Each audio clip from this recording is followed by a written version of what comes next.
I'm Eric Loy, and welcome to Eric Loy Interviews. On this podcast, we talk to folks from the VTuber community about their channels, their talents, their stories, where they come from, and their plans for the future. We are joined by a hero, Ayden Glyden. Hi. Hi, how are you guys doing? Welcome and thank you so much for having me, Eric. I appreciate you coming on. I know that you're a busy hero. You got a lot of stuff going on. Please introduce yourself to those who don't know you already. Hey guys, I am Ayden Glyden, your regular civilian by day and by night. I am none other than the heroic, smoking hot, and some may even say your favorite hero, Crimson Sun. I'm a variety streamer over on Twitch, and we just go over there and have some fun. Yeah, hey, I appreciate you taking the time from saving us all by coming in and saving my podcast. Exactly. In reality, you're saving me. This is going to be tons of fun. I'm super excited. Well, we are having a lot of fun with this, and I do appreciate it. Everybody that comes on, I do appreciate folks who get on VTube and enjoy themselves and do all sorts of different things. You not only are someone who does do the gaming on occasion, but a lot of art as well. Am I right? No, yes, I am the artist. I do like to. I made my own model, Hmm. and I make all the art on my streams as well. Everything, every single overlay, every single notification, everything that comes with streaming, I created it on my stream, and it has been a ton and tons of fun. I bet. I mean, for those folks who are able to do it, it is fun. Those of us who can't, who get struck by lightning every time we pick up a pen. Oh, don't worry, that's me with an instrument. As much as I love music, man, I am tone deaf. I'm gonna tell you. Well, I'm glad there's somebody who knows a little bit of my pain over the years. But really, it's great to see people do this online and be able to continue not only continue to grow in their talent, but show off their talent and get feedback and be able to do that for a public. How long have you wanted to be and been an artist? Oh man, I've been drawing since I could remember, man. I was like, I think the first time I remember was actually I made a little drawing of, ironically, Spider-Man when I was a kid that my mom actually saved the sketchbook for, and she still has it to this day. It was a little drawing that I made when I was like 4 or 5 years old, I want to say, and Yeah. she still has it. Like she has it framed and everything. Oh, cool. That's excellent. Yeah, I think so. You started off on your own. You taught yourself. Yes, just watching TV and just copying all the cool characters I would see on the TV and try to mimic some of the poses that they would do. It was tons of fun, and I haven't let it go since. I still do that from time to time. We used to get this back in the old days when we actually did have TV. And that people would get upset because kids were watching cartoons and filling their head with all this stuff. But I imagine that has brought out a whole generation of artists who have seen these animations and taken inspiration from them. Oh yes, I mean I think for me the biggest one has been I'm a big comic book nut. Hmm. I love comic books. And I know there was a whole stipulation behind them at some point where there was like people were thinking that comic books were influencing in bad ways. Yeah. And I can't imagine, because I can imagine my life without reading a comic book because that inspired so much of what I do now. Yeah. And it's kind of crazy how, things that people enjoy will get blown sometimes like Well, that. and it comes around every couple of a dozen years. Somebody gets upset at comic books. So DC or Marvel? Oh man, the big question right off the bat.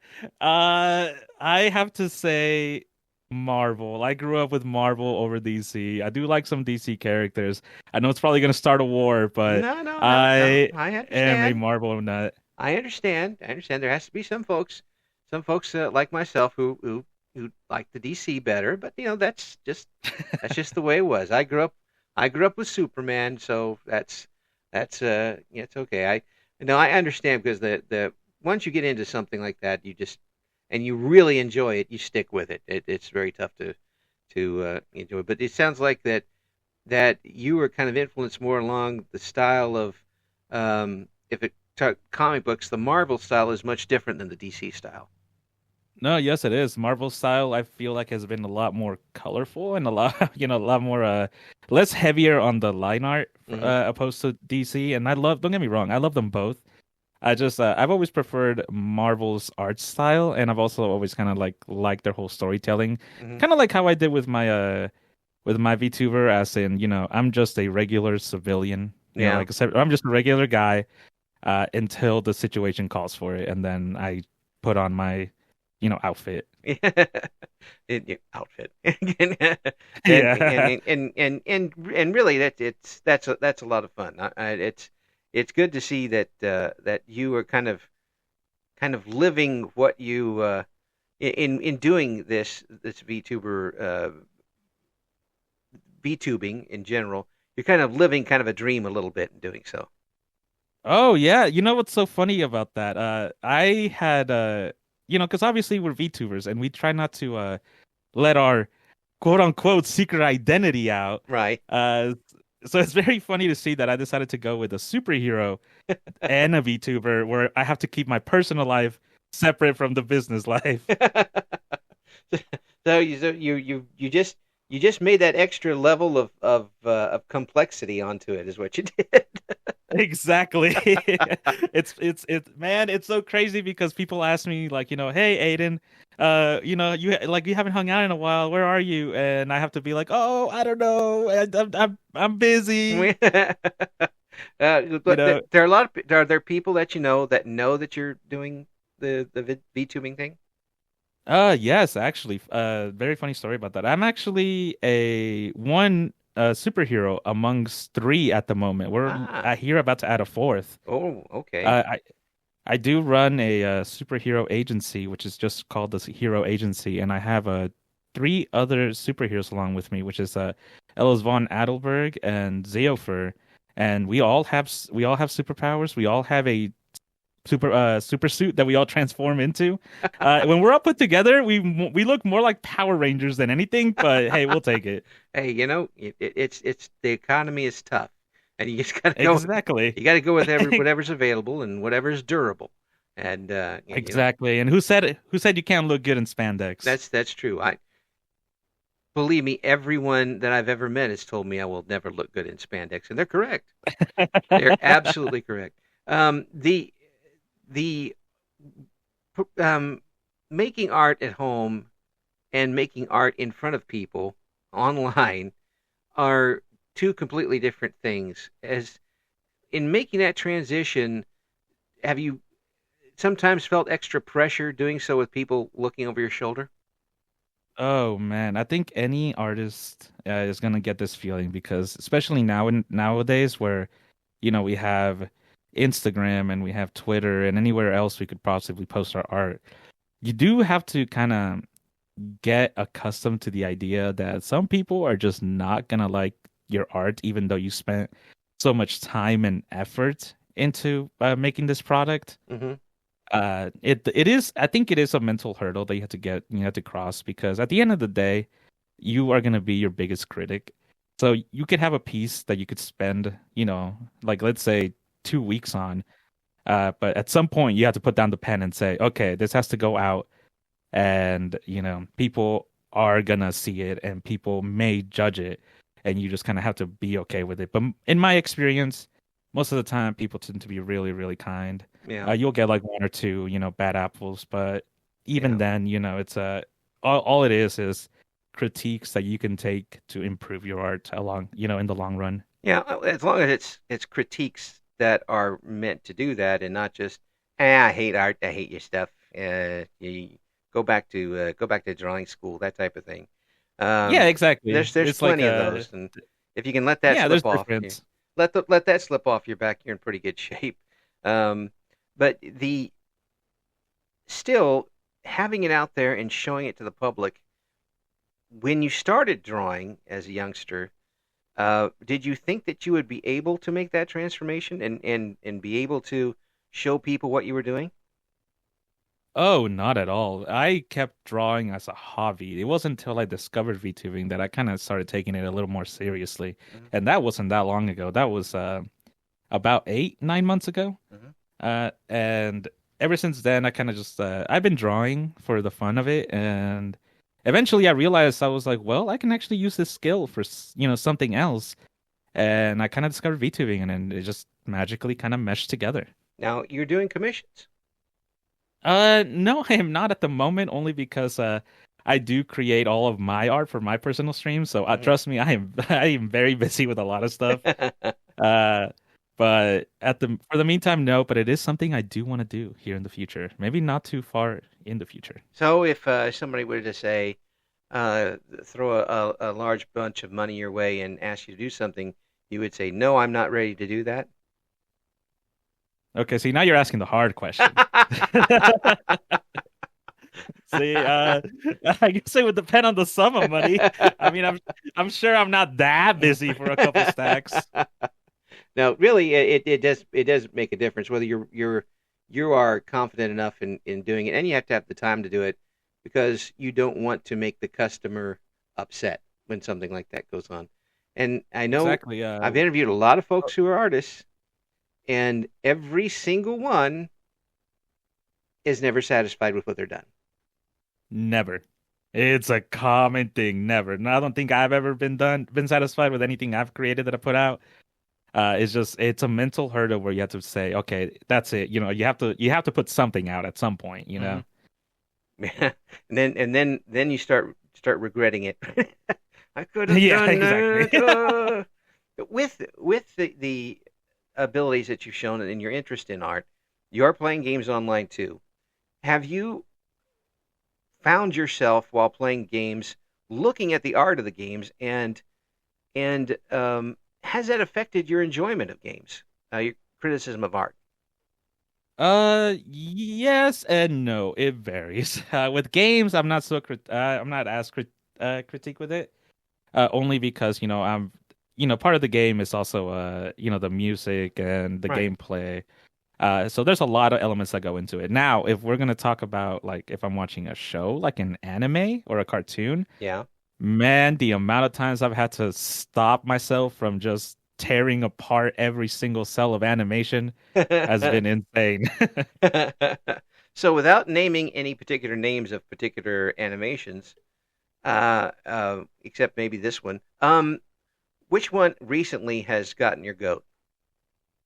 Which one has recently gotten my goat? Yeah. Man, uh, without naming the show, huh? Yeah, without naming the show, except for naming the show. Okay, okay. Probably Ruby No. is. Yeah, it is. It's a good show, and it's and I very much like it.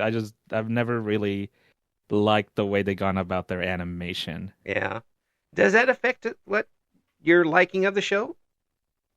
It does to a degree. I mean, I'm capable of forgiving a lot of, like the animation. It's just depending on if my biggest thing with shows is, if it takes me out of the story, if it takes me out of the scene because, there was a really bad animation sequence, then Yeah. uh it's I don't know, because part of the whole thing is about, trying to enhance the story. That's why, people create the animation. And but in these cases, I understand, there's time budgets, constraints, and obviously, the poor artists, they don't get paid enough and they get put in such a big time crunches, Yeah. and there's a lot of things that could happen. And some of the So I overseas try not ones, to be some of the overseas ones don't get paid at all. So exactly. So yeah. it's like, there's a lot of things that go into it. I try not to let it get to me, but just because I do it myself, and Right. it's just one of those things where once you learn how to do the craft, it's kind of hard to take yourself away from like, oh well, they could have done this better or they could have done that better. I tell you, I did so many basketball, baseball games in radio that I find myself doing play-by-play in my head watching the game. And it is really tough to get out of there because I don't do that anymore. I'm not in radio anymore. But it was 35 years. You can't just kick out of your head. I'm sitting there and ground ball to second base over. No, don't do that. Just watch the game. That's Exactly. yeah. You can't. It's tougher for me to enjoy that. But at least you can. At least you enjoying things other than the art, and you can enjoy that anyway. Now, how about other YouTubers or VTubers, I should say? If you see a VTuber and their stuff isn't quite up to par, are you judgmental? Not at all. And because I myself I create my own models, and I made all the other heroes as models as well. Uh-huh. I understand how hard it is to, balance everything. Hmm. And I think with VTubers, I'm just I'm not so judgmental because at the end of the day, I'm watching them for their personality. Hmm. Yeah. When I watch a stream, it's the way that they behave on stream is what really catches my attention. Right. Everything else is just flavoring. Yeah. Yeah. I see it's a lot like the old radio DJ days where you can go on. I'm going to go back to the radio days. You could hear a song in the top 40 back then on a lot of radio stations. And if that's what you're listening to, you're just listening to the songs. But the people who came back were the people who enjoyed the personality of the people playing the songs. The same with games Exactly. online. If you're playing a game, I'll throw out there Lethal Company that 85 other people are doing at the same time. They're going to come back to you because they enjoyed you playing the game. Uh, they'll come back to you for that. Now, Exactly. And I think that's just in my opinion, that's just a benefit of, you can present yourself as anything you want on the screen. yeah, I mean, hell, if you really wanted to, you could put a potato on there and that could be you. I'm sure somebody Uh, has. Yes. and I'm sure somebody has, Yeah. yes. And if and the personality is what wins your audience over, and that's what lets them come back to you. And I think that's just a very unique thing with streaming just in general, and I love it for that. Yeah. It's really an amazing thing for me to watch from an arm's length distance like this. Now, when you're on and you do games and you do games, um, I'm not even gonna edit that out. Um, what type of games do you like to stream? Oh man, that's the funny thing, Eric. I don't really stream that many games, Hmm. ironically. Yeah. Uh, Only, and it's going back to the what you said earlier, how you said there's like in my opinion, there's a lot of people that play they just play video games as a VTuber, and there's absolutely nothing wrong with that. Hmm. It's just that, I see that there's already a market for it, and people already have there's like a million people you can watch that play video games, and I think, and for me. I want to try to do something a little different. I mean, I do kind of do more events kind of deal, I Hmm. guess, like little, more like almost like game shows is kind of what I do. That's Uh, that's a good concept for a lot of people to do online because it does involve a lot of people. You can bounce off a lot of people. yes, exactly. And my one of my biggest goals when I stream is I love my community and I love interacting with them, and I want to involve them as much as possible. So, for example, we just had a kind of like a little Tinder profile event where we did swipe right or left on the VTuber. Yeah. And we had our community actually enter their VTuber models, and I made little portfolios for every single one of them, and they could swipe right or left depending on the little bio that they put in there, and it's all in good fun, Yeah. and it's all we'll have fun, and I love doing stuff like that. That's great, and that involves the other VTubers as well. I mean, you're able to get some networking and some collaboration done with that. Exactly, it does open up a lot of opportunities as well to meet new people, which I have met amazing tons of people that I am so blessed that they would like happen to like stumble upon my little stream. And I mentioned this before, but I hope folks who aren't doing this realize 40 years ago this doesn't happen. 30 years ago it doesn't happen. Probably 25 years ago it doesn't happen. The technology Mhm. is now here for you to play a game, talk on stream, work on projects with someone who is standing upside down on the other side of the world. and and Yeah, and it's and so unique. yeah, and when I started in radio in the Stone Age, for me to talk to somebody in say the Philippines, I've interviewed several folks in the Philippines now. It would cost $1 million to do because Papa Bell, Mom Bell, it would sound garbagey, even at the best. Now I just turn on the microphone. Yeah, and I'm sure that's insane because, that's just natural for me since I've been Yeah, around it for a while. you kids, Uh you kids didn't have to live through the dark ages. But yeah, no, that is and that's one thing about streaming that I love so much is the fact that I very much can pick up, I can send a message to someone and say, "Hey, let's play a game." And even though they live across the world, we can still make it happen. Yeah, it's And really cool stuff. And one of the reasons why I do these interviews is the chance to meet folks like yourself and people from all over the world who have everybody has their own stories, and I hope we're able to let folks know about them a little bit. Now I've got a question for you that's a little more on the irritating side for you, I imagine, oh boy. and it's not gonna involve the initials AI at all, but it will involve someone copying your stuff. Um, Unfortunately, going on the internet exposes your work to a lot of people who may not be very scrupulous. And Yeah. so, has that happened to you yet?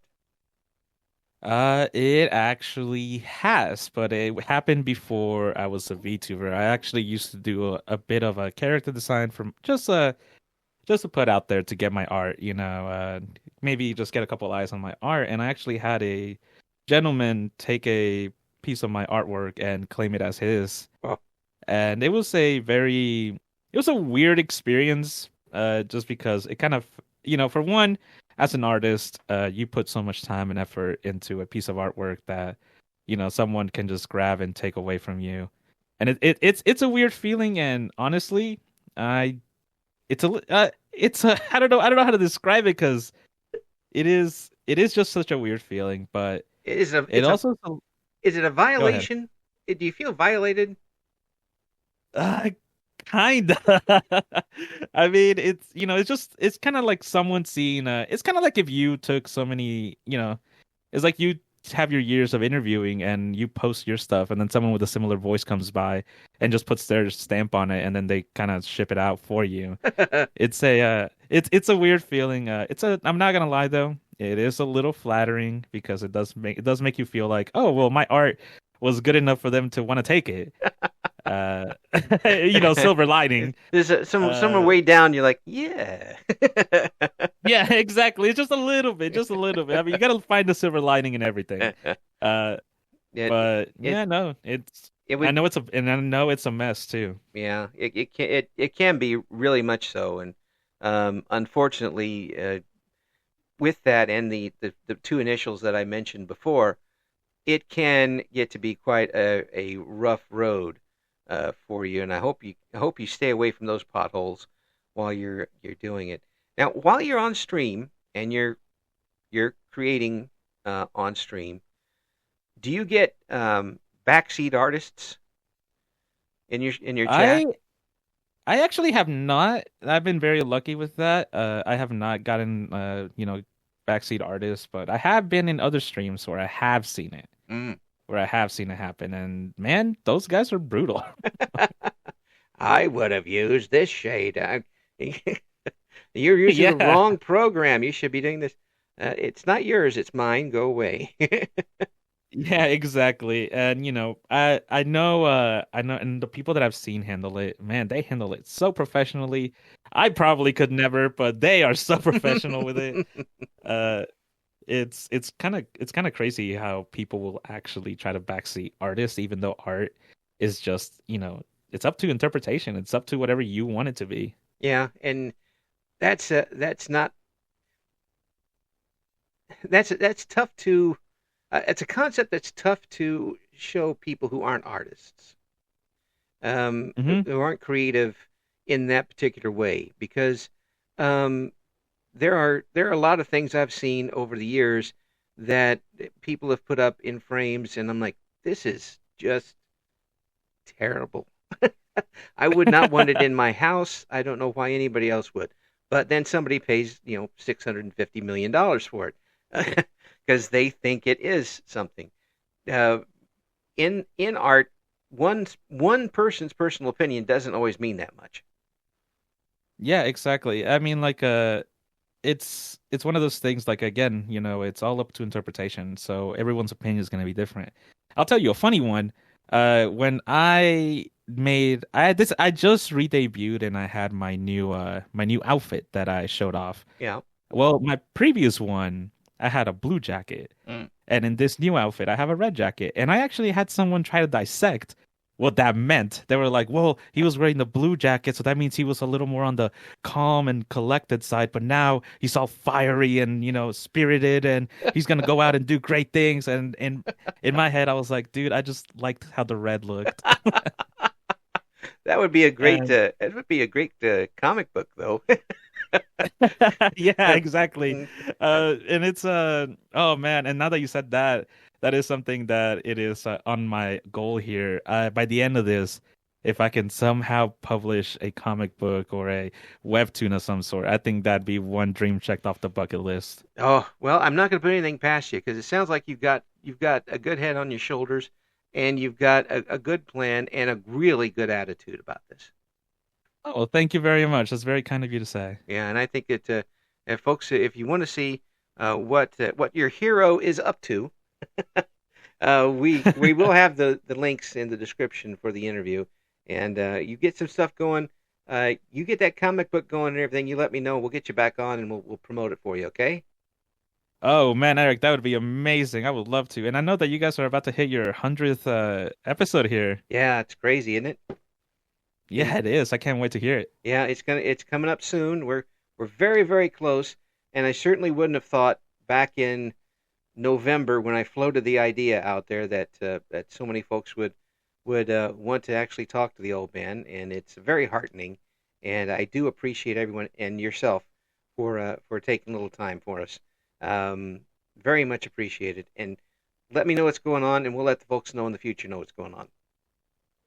No, yes, yes. You guys can go ahead and find me over on twitch.tv/Ayden Glyden. I do have as of today, actually, my buddy here, Elos von Adelberg, one of the superheroes, is actually having his 8-year anniversary or 6-year anniversary. So you want to go ahead and check that out. But I myself will have my 1-year anniversary here in about 2 to 3 months. So if you are very much interested in checking that out, please do. And please go follow Eric. He's done such amazing work. I cannot wait to see what the future has in store for him. Thank you for listening to Eric Loy Interviews. Join us again next time when we talk to another member of the always interesting VTuber community.